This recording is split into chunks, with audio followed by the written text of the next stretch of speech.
We begin with an ongoing battle over territories in Asian waters between the Philippines and China. Andrew Alimario spoke with Supreme Court Senior Associate Justice Antonio Carpio, who was part of the Philippine delegation at the Hague hearings. Justice Carpio shares his analysis in this exclusive interview. Angel?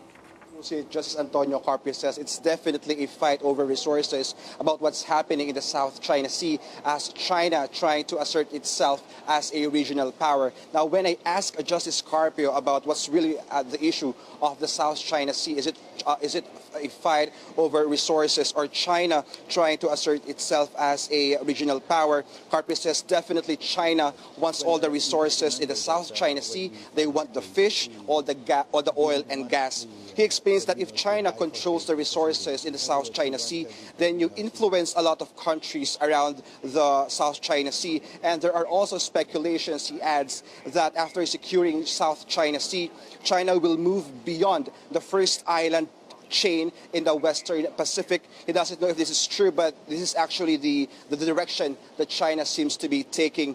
He points out that if China can control the South China Sea economically and militarily, then there will be no law on the sea anymore. And that's precisely the reason why we went to the tribunal and asked the tribunal to apply the UNCLOS to our arbitration case. Now, Carpio expects the tribunal to say China cannot claim the entire South China Sea, and it will be limited to the UNCLOS, to what UNCLOS allows them, the 200 nautical miles from their coastline. Now, Carpio believes that the decision of the tribunal will be supported by the world, isolating China, who earlier said that it will not honor any ruling from the tribunal. Mai? Thanks, Anjo Alimario, reporting to us live from Manila.